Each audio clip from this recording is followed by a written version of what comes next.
Welcome to fourth grade English Language Arts. I am Mrs. Gooch of Mark Twain Elementary. I love reading books that teach me something new.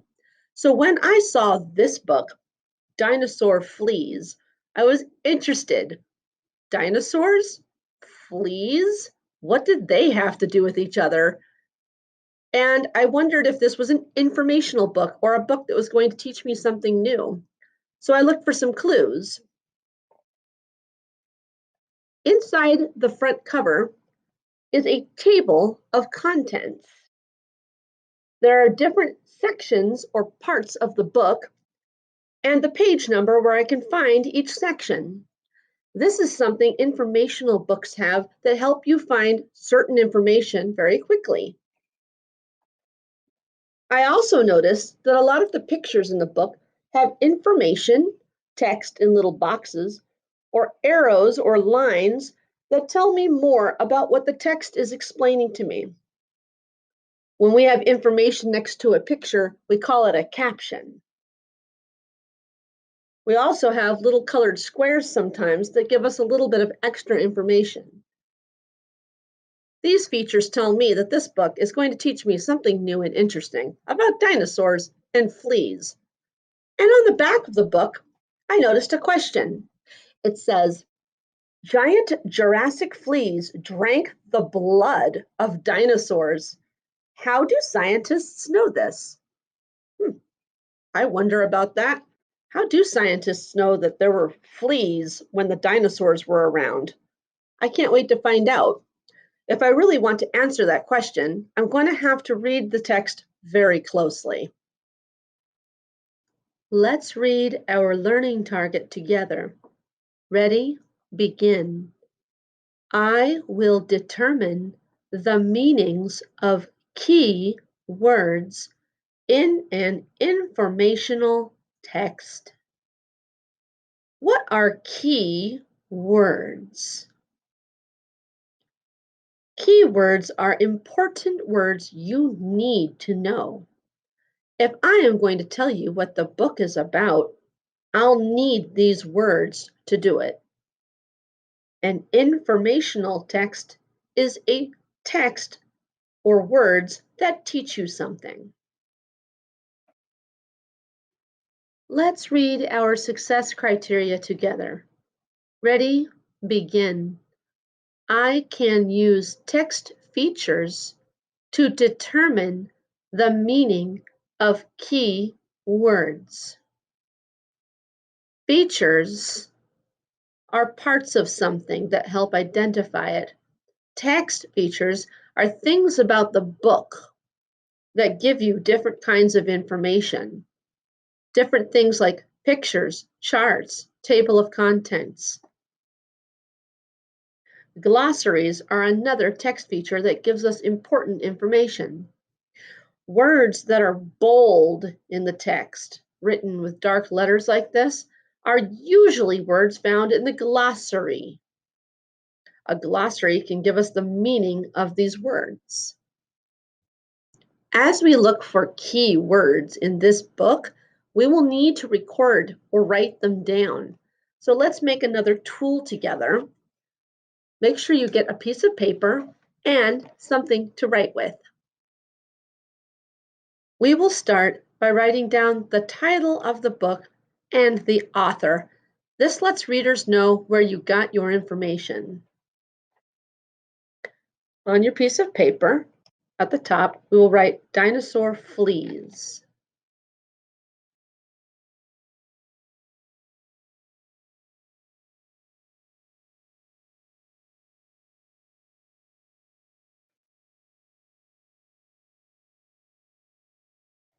And we will write the author's name. By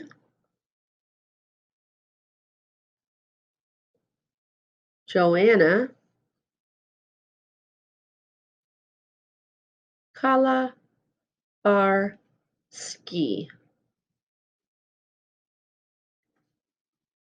Let's get our paper ready to write these new words. What usually helps is if I take this end of the paper and fold it about halfway across of what's left. So basically a third of the paper. And then I open it back up. So I have a little space on this side and a bigger space on this side. I draw a line on the crease where I folded it. On this side of the line, we can write word. And on this side, we can write definition.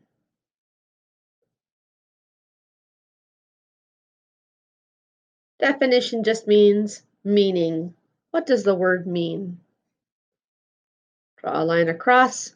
Now we are ready to record our words and do some thinking about what the words mean. The first section of this book is called The Fearsome Flea. When I close read, I like to take my paper and put it just underneath the line I am reading. This way you can read along with me. Let's begin. Have you ever seen a cat scratching furiously at its ears? Or a dog whimpering and biting itself as if driven crazy by an itch? If so, you were probably seeing an animal tormented by teeny, tiny, blood-sucking fleas.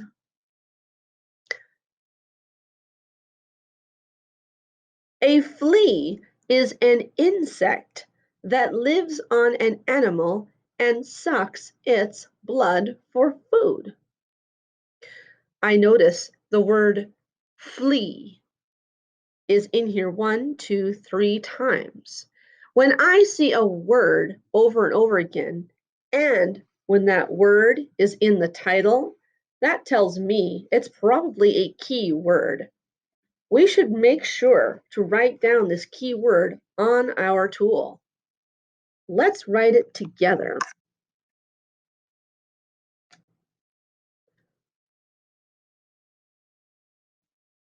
F-L-E-A, flea. What does the text tell us so far? A flea is an insect that lives on an animal and sucks its blood for food. We don't have to write a full sentence, but let's write down what it told us. It is an insect. It drinks blood.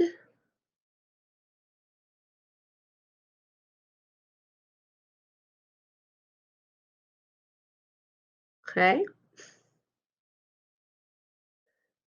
Do you notice the word insect is bold? It is in darker letters. That means that word is probably in the glossary. Glossaries are usually at the end of the book. The table of contents tells you where to find the glossary. A glossary has the words that are in bold and tells you what the words mean, so you can figure out how to spell the word and what the word means. It is in alphabetical order, so it starts with A and ends with letters closer to the end of the alphabet. Here's the word insect.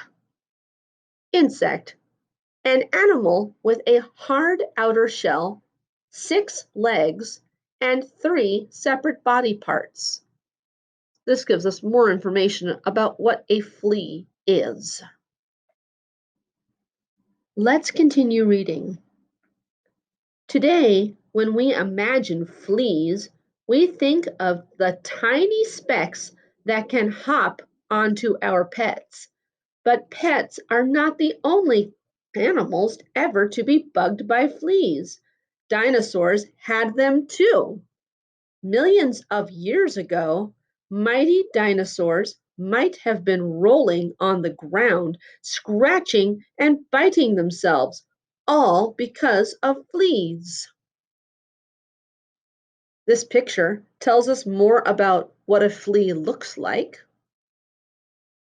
and where we might find them on our pets.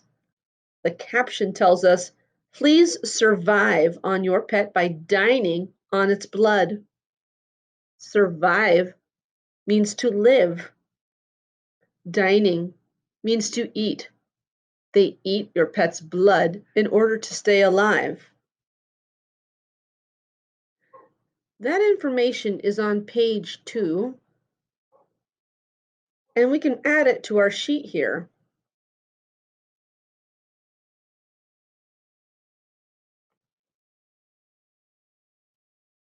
Please survive by dining on blood.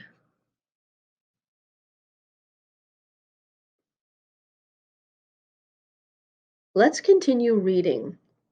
Scientists only recently learned that dinosaurs had fleas. They discovered this fact in 2012 when they uncovered 9 ancient flea fossils in China. The dinosaur fleas were not exactly the same as the fleas we know today. They were larger than today's fleas, just like many dinosaurs were larger than today's animals. They also had saw-like mouths that were perfect for cutting into thick dinosaur hides. The text talked about scientists. The question we are looking to answer is, how did scientists know there were fleas? The text said they discovered this when they uncovered ancient flea fossils. Some friends might wonder, what is a fossil? They have given us a picture, and the caption explains, these fossils show giant fleas that lived during the age of dinosaurs. So these are fossils. What do you notice? What are they made of? They look like stone, don't they? These animals became part of the stone and left behind a stone picture of exactly what they looked like. It takes a long, long time to make a fossil, and scientists know how to determine how old a fossil is. So fossils can give scientists information about what animals used to be around a long, long time ago, when the dinosaurs were alive. The word fossil seems very important. I think it might be a key word because it talks about fossils in the text and on this caption. Let's add that word to our word list. Draw a line under flea. Let's write the word fossil. F-O-S-S-I-L.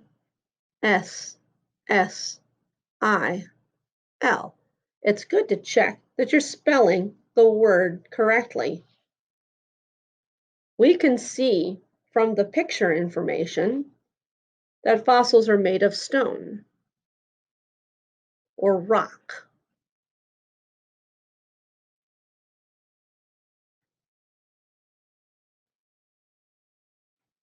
We know from the text that the fossils are ancient, which means very, very old.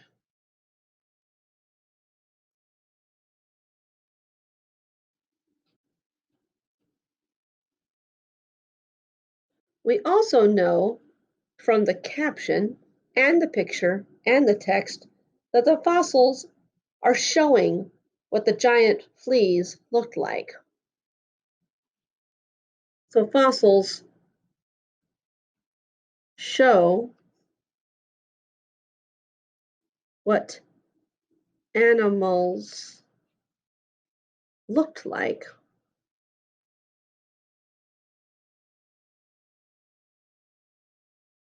a long time ago.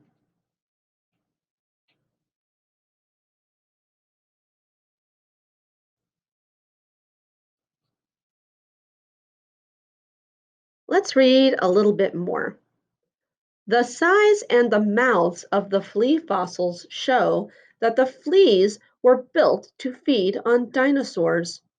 This discovery also supports something that scientists already knew, that insects, including fleas, are the world's champion survivors, capable of living almost anywhere. You might not have noticed, but insects have conquered every inch of Earth. That means they've taken over. They are everywhere. Insects have adapted themselves to live in almost unthinkable places. In the glossary, adapted means they have changed so that there are many kinds of insects and they can live in all the different parts of the world. From the coldest icebergs to the wettest rainforests to the rockiest mountaintops. And they have adapted to eat whatever food is available in these places.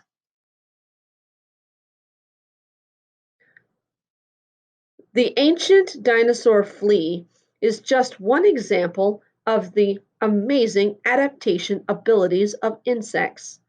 The size, mouths, legs, and claws of the flea fossils all show that these creatures were specially built to take advantage of the food that was available when they existed. In other words, they were designed to feast on dinosaur blood. This diagram also contains some key words that can help us understand how the scientists knew that fleas existed along with the dinosaurs. It shows all the different adaptations a flea has for surviving the way it does, including having no wings, a flat, hard body, 6 legs, and piercing mouth parts. The fossils show scientists that dinosaur fleas had similar parts, or the same thing: no wings, flat, hard body, 6 legs, and piercing mouth parts. Why do you think it's important that they had mouth parts that pierced? What does it mean to pierce? I found some more text evidence telling us what pierce might mean.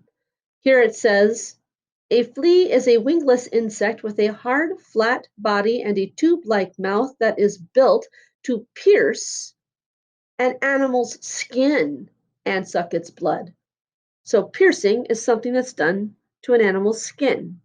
Have you ever heard of anyone piercing their ears? Let's add that word to our tool. Put a line under the word fossil, and let's add pierce, P-I-E-R-C-E. It's to poke a hole into. To poke a hole.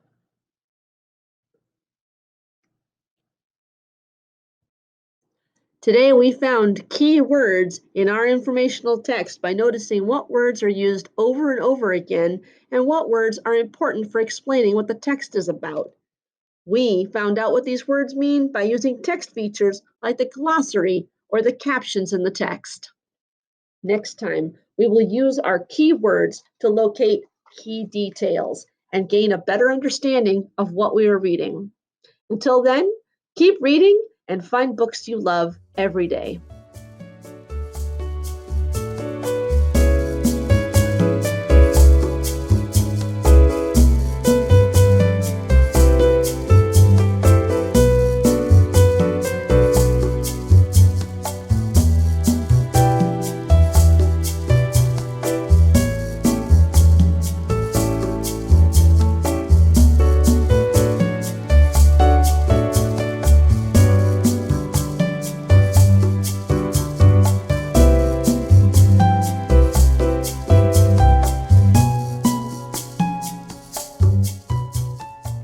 Welcome to 4th grade mathematics.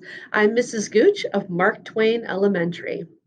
When you are multiplying two numbers together, it can be difficult to remember what the product or answer is.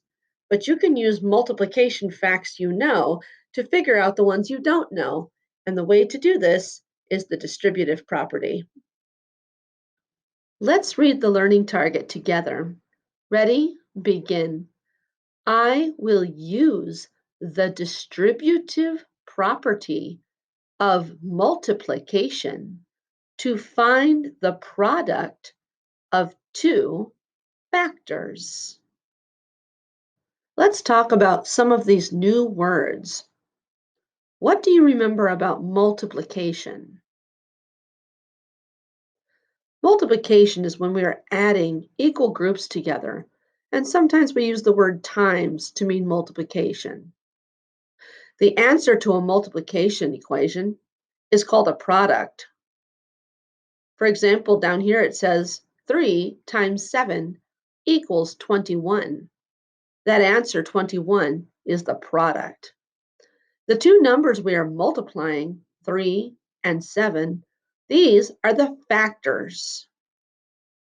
Sometimes we don't know the answer right away, and it helps to break apart one of the factors. When we break apart one of the factors, that is what we call the distributive property. To distribute something means to distribute it into different groups. Like I'm passing out papers, I'm distributing them so everyone has one. To distribute. This is something we can do with the numbers in a multiplication problem. Let's take a look at this example together. 3 times 7 equals 21 is being shown by this model here. This model shows 21 dots in rows that go across and columns that go up and down. There are 1, 2, 3 rows, which is where we get this factor 3. There are 1, 2, 3, 4, 5, 6, 7 columns, which is where we get the 7. 3 rows of 7, or 7 columns of 3, are 21. This array shows the multiplication. But what if we can't remember what 3 times 7 is? Is there an easier way to think about it in our head? Yes, there is. We can break apart this number 7 into 2 columns and 5 columns. 2 columns plus 5 columns makes 7 columns. If we find the product for this section, which is 3 times 2, and then find the product for this section, which is 3 times 5, we can find these two partial products, 6 and 15. And when we add them back together, we get the entire amount, which is 21. These are each part of the whole product, so we call them partial products. How will we show that we can do this? Let's read the success criteria together. Ready? Begin. I can write an equation showing the partial products. Remember, the word partial means some of, part of. Do you see that word part in there? And the products are the answers to multiplication problems. Here is how we show the equation showing partial products for the example we just looked at, 3 times 7. That 7 was distributed to 2 and 5, and we multiply each of those parts by the other factor, 3. Getting the partial products, 6 and 15, we add those together to find the product, 21. Let's try this with a different multiplication problem. To do this work with me today, you will need some paper and something to write with.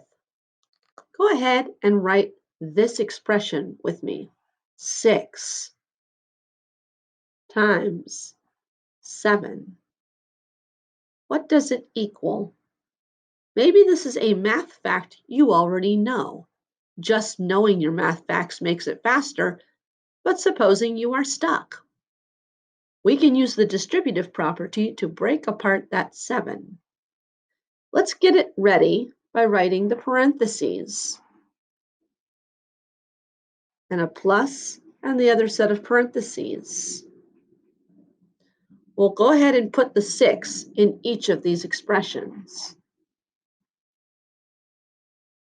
6 times. Now we're going to break up the 7. We can break up the 7 into 2 and 5.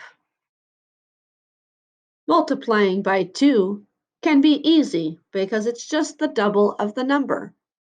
6 times 2 is the same thing as 6 plus 6. So what is that worth?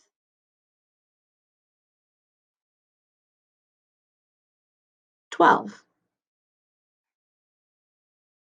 Let's figure out the other partial product. Multiplying by 5 can be easy because counting by 5s can be very easy. Let's see what it looks like to count by 5s to find 6 times 5. Count by 5s with me. 5, 10, 15, 20, 25, 30. This is 1, 2, 3, 4, 5, 6 times 5, which is 30. Let's write 30.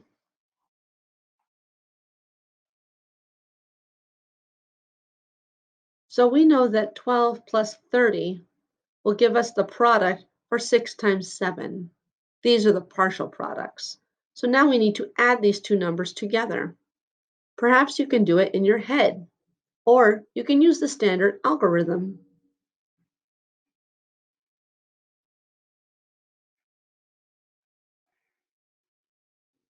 We would add the ones first. 0 plus 2 is 2. 3 plus 1 is 4 tens. 4 tens and 2 ones make 42.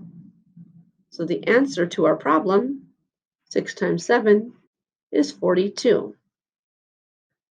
Knowing your 2 times and 5 times can be a big help. Let's try another one. Get ready to write with me.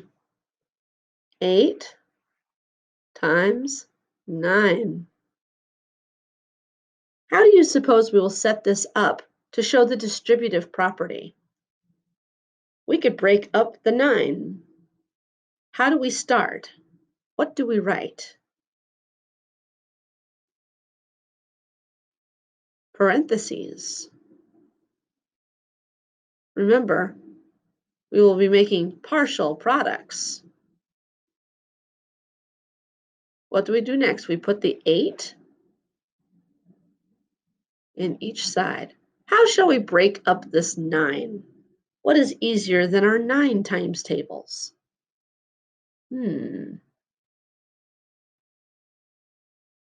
What do we add together to make 9? Let's try 4 and 5.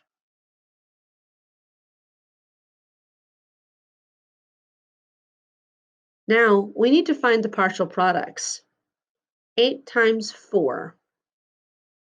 If you're still stuck, you could think about 8 times 2 plus 8 times 2. Or maybe you just know that 8 times 4 equals 32. What about 8 times 5? Can you count by 5s 8 times to figure out what it is?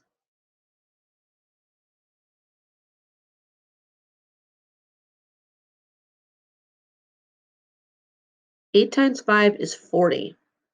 Now we need to add these together. If you are stuck on how to add and you don't want to use the algorithm, notice that 40 is just multiple of 10. 32 has 3 tens. 40 has 4 tens. How many tens does that make? 4 tens plus 3 tens. 7 tens. And then how many ones are there? 0 and 2. 32 plus 40 is 72. 8 times 9 is 72. Remember what is happening with the numbers when we use the distributive property of multiplication. The partial products are just expressions describing those two different parts of the array. Practice will make this easier, so let's try it on another multiplication equation, 7 times 9. We start by setting up our parentheses. One multiplication expression for a partial product goes here, and we're adding it to the other expression, which goes here. Each of these is a multiplication expression. 7 times one part of 9 plus 7 times another piece of 9. What are two numbers that add up to 9 that we can use? We can use 4 and 5.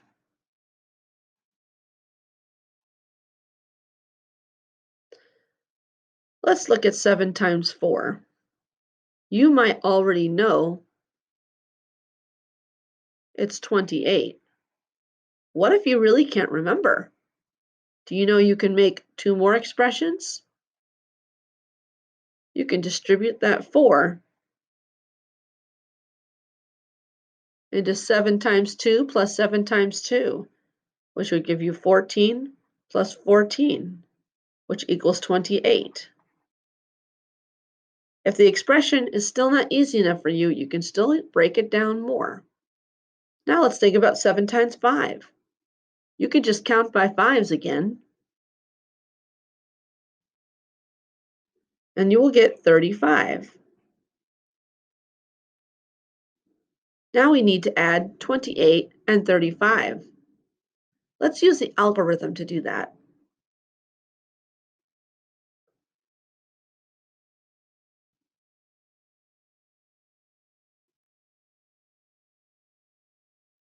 We always start by adding the ones, don't we? 8 ones plus 5 ones. What is 8 plus 5?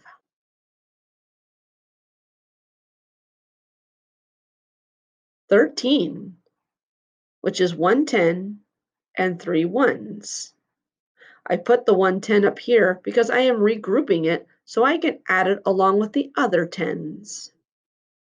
Did you count up 5 from 8? 8, 9, 10, 11, 12, 13. That is a fast trick for adding. Let's add up the 10s.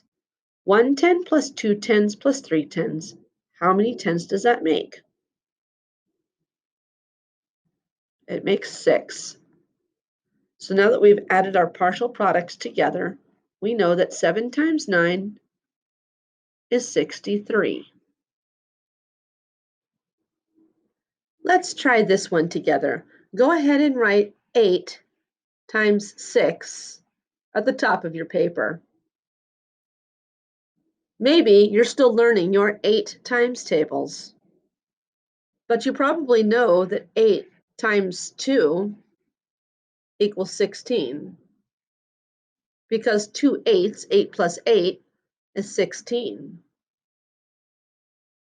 So if we break 6 into 2 plus 2 plus 2, we can make 3 expressions or 3 partial products. We use our parentheses, 8 times 2 plus, we'll have to write a little smaller here, 8 times 2 plus 8 times 2. Each of these is equal to 16.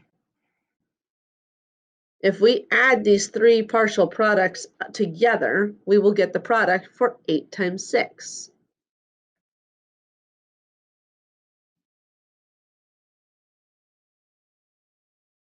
Remember, we line up our ones, line up our tens.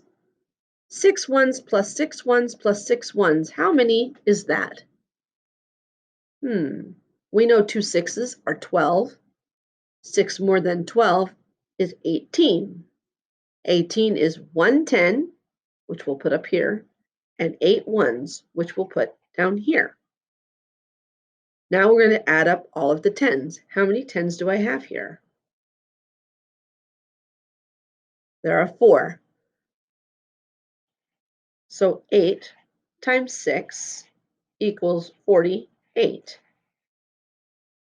A lot of work just to find out what 8 times 6 is.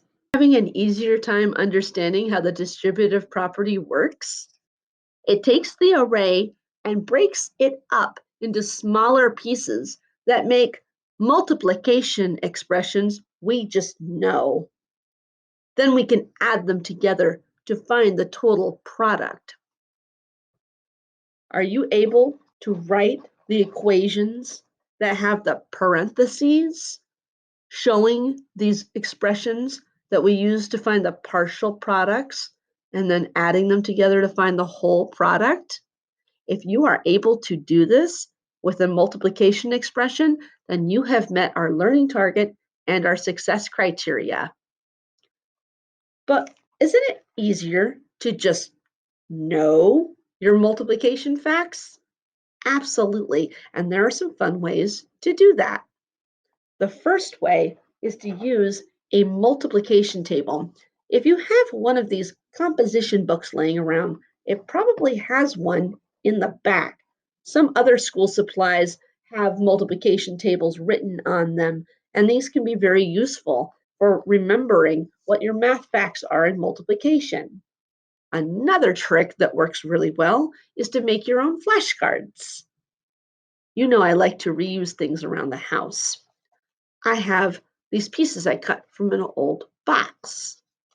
And I took each of these rectangular pieces and I folded them in half like this, with the cardboard side out. Then on one side, I write an expression, a multiplication expression that I'm trying to learn, like 6 times 8. Do you know what the product is for these two factors, 6 times 8? It's 48. Now you see I wrote the answer on the other side. So I can use this to test myself and make sure I know all of my multiplication facts. The more you practice multiplying, the easier it gets. Soon you will be multiplying bigger and bigger numbers. Then math starts to get really fun. Next time, we will learn about the associative property, and we will use that property to multiply a single-digit number by multiples of 10, multiples of 100, and multiples of 1,000. Do you know what a multiple is? Join me next time and see if you're right. In the meantime, look for the math in everyday life.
Hola y bienvenidos a Matemáticas de cuarto grado en español. Yo soy su maestra, señora Saldana. Empezaremos la lección de hoy. Vamos a necesitar algunos materiales para la lección de hoy. Los materiales que vamos a necesitar hoy son un lápiz, un pedazo de papel y las notas de la lección anterior, si las tienes. Les doy un momento para encontrar estos materiales que van a necesitar hoy. Pueden decir listos en voz alta cuando están listos para seguir.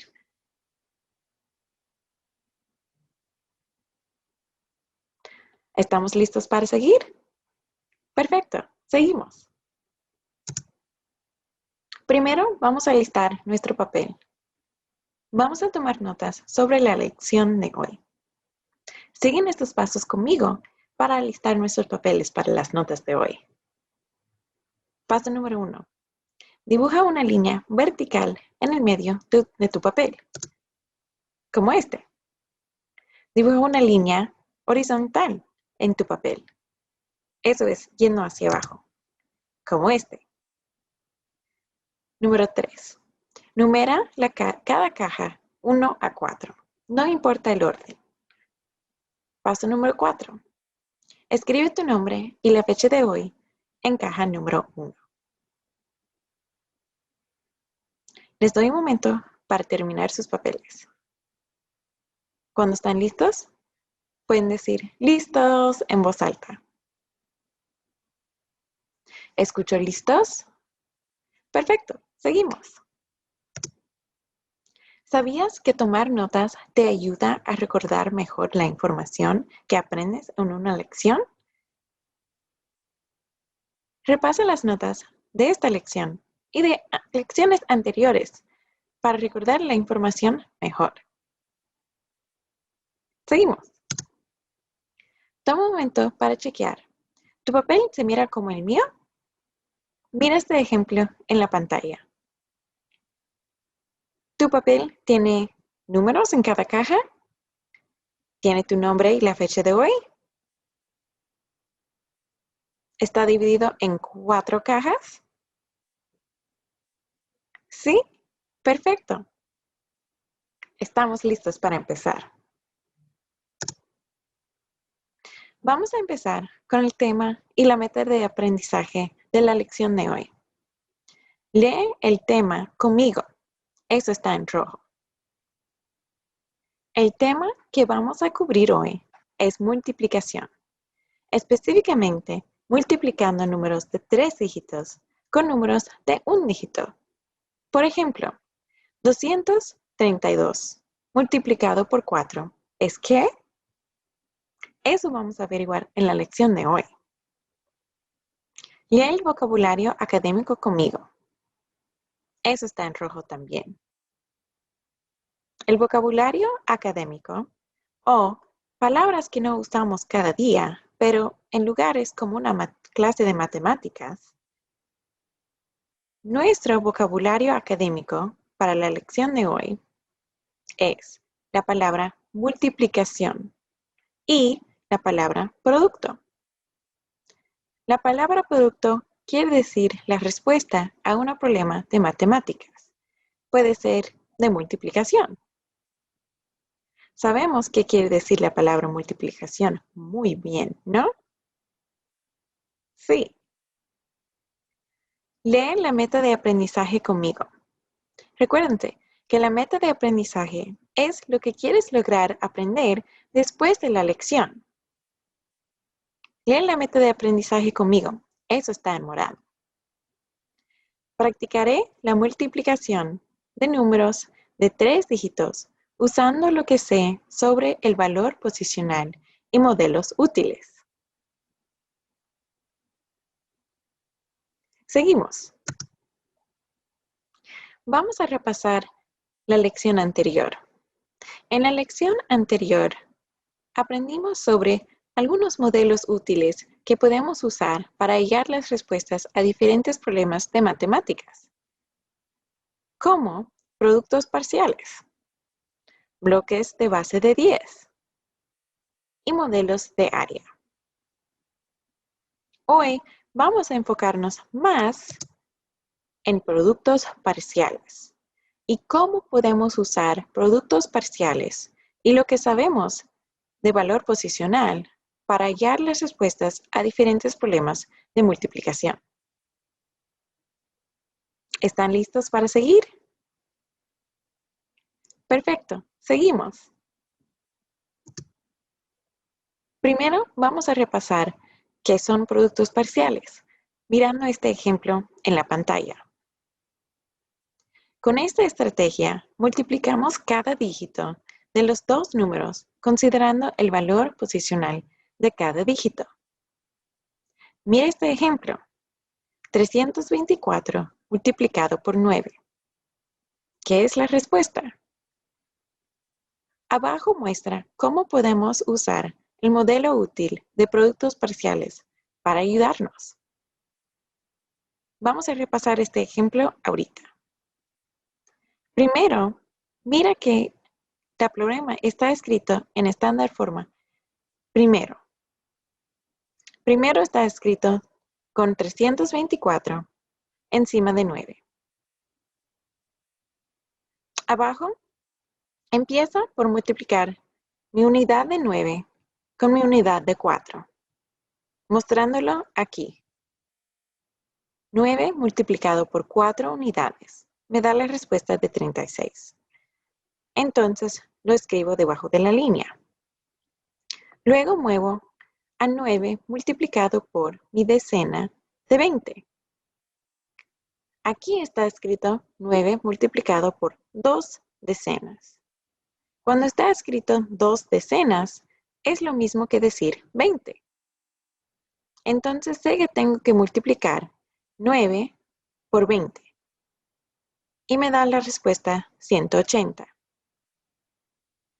Luego muevo a multiplicar 9 por mis centenas. Aquí muestra 9 multiplicado por 3 centenas, o 300. Multiplico 9 por 300 y me da la respuesta de 2700. Luego tengo que sumar todos mis productos parciales de mi problema de multiplicación y tengo mi respuesta final, 2916. Aquí abajo tengo la problema escrito con la respuesta. 324 multiplicado por 9 me da la respuesta de 2916. Si quieres, puedes usar caja número 1 para escribir notas sobre esta página y estos ejemplos de productos parciales. Toma un momento para tomar tus notas en caja número 1 de tu papel. Pueden decir listos cuando están listos en voz alta. ¿Están listos para seguir? Perfecto. Seguimos con otro ejemplo.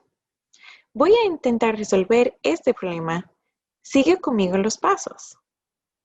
En caja número 2 puedes copiar 552 multiplicado por 8 y seguir los pasos conmigo. ¿Están listos? Bien. Mira que tengo mi problema de multiplicación escrito en la forma estándar, con el número más grande encima del número más pequeño. Luego empiezo con multiplicar mi unidad de 8 con mi unidad de 2. Aquí lo tengo escrito al lado de mi respuesta. Yo sé que 8 multiplicado por 2 me da 16. Aquí tengo 8 multiplicado por 2 unidades, me da 16. Escribo mi respuesta de 16 debajo de mi línea negra. Luego muevo a mis decenas. Aquí tengo 8 multiplicado por 5 decenas o 50. Eso me da la respuesta de 400. Escribo mi respuesta debajo de mis unidades de 16. Sigo con 8 multiplicado por mis centenas de 5 o 500. 8 multiplicado por 5 centenas me da la respuesta de 4000. Escribo mi respuesta debajo de mi respuesta de mis decenas 4,000. Tengo que sumar todos mis productos parciales para hallar la respuesta final de mi problema de multiplicación original. 552 multiplicado por 8. Toma un momento para sumar los productos parciales de este problema de multiplicación. Les doy un momento. ¿Lo tienen escrito en sus notas? ¿Qué es la respuesta? Mi respuesta final fue 4,416. ¿Eso es tu respuesta también? ¡Bravo! ¡Buen trabajo! Seguimos con otro ejemplo. Esta vez quiero que ustedes encuentren las respuestas a los productos parciales conmigo. Empiezan en caja número 3 de sus notas. Pueden copiar la problema de 256 multiplicado por 4 en la forma estándar como en mi pantalla. ¿Están listos? Perfecto. Primero empiezo con mis unidades. Multiplico 4 con 6. Eso me da la respuesta de 24. Lo escribo debajo de mi línea. Siguiendo, multiplico mi 4 con mis decenas. Eso me da mi respuesta de 5 multiplicado con 4 decenas o 40 me da la respuesta de 200. Lo escribo debajo de mi respuesta de mis unidades, 24. Sigo con mis centenas. 4 multiplicado por 2 centenas o 200 me da la respuesta de 800. Lo escribo debajo de mi respuesta de mis decenas. Luego, ¿qué hago ahora? Ahora tengo que sumar las respuestas de mis productos parciales que tengo aquí. Toma un momento para sumar todos los productos parciales que tenemos para este problema. Escribe tu respuesta debajo de la línea negra. ¿Están listos? Perfecto. ¿Qué fue su respuesta? Mi respuesta fue 1024. ¿Eso fue tu respuesta también? Toma un momento para chequear tu trabajo. ¿Se mira como el mío? ¿Tienen esta respuesta? Perfecto. Buen trabajo. Seguimos. Toma un momento para escribir estas preguntas en tu papel para practicar más tarde. Número 1. 324 multiplicado por 7. Número 2. 220 multiplicado por 9. Número 3. 199 multiplicado por 4. Escribe estos problemas en la caja número 4 de tu papel o al otro lado. Intenta usar productos parciales para ayudarte a hallar las respuestas a estos problemas de multiplicación. Intenta usar lo que sabes de valor posicional. Incluir palabras como unidades, decenas, centenas, para mostrar tu trabajo. ¿Estamos listos? Pueden decir listos cuando están listos para seguir. ¿Escuchó listos? Perfecto, seguimos. Ok, aquí paramos para la lección de hoy. Toma un momento para reflexionar sobre el aprendizaje de hoy. ¿Sientes que lograste cumplir la meta de aprendizaje de hoy? Lee la meta de aprendizaje conmigo una vez más. Es lo que está en morado abajo. ¿Listos? Practicaré la multiplicación de números de 2 dígitos con números de 2 dígitos usando lo que sé sobre el valor posicional y modelos útiles. Lo más importante de hoy es poder intentar usar el modelo útil de productos parciales para encontrar las respuestas a problemas de diferentes números de multiplicación, de 3 dígitos, de 2 dígitos, como la lección anterior, y de más dígitos, 4, 5, hasta 6. Intenta usar lo que sabes para ayudarte. Buen trabajo. Adiós y les veo hasta la próxima vez.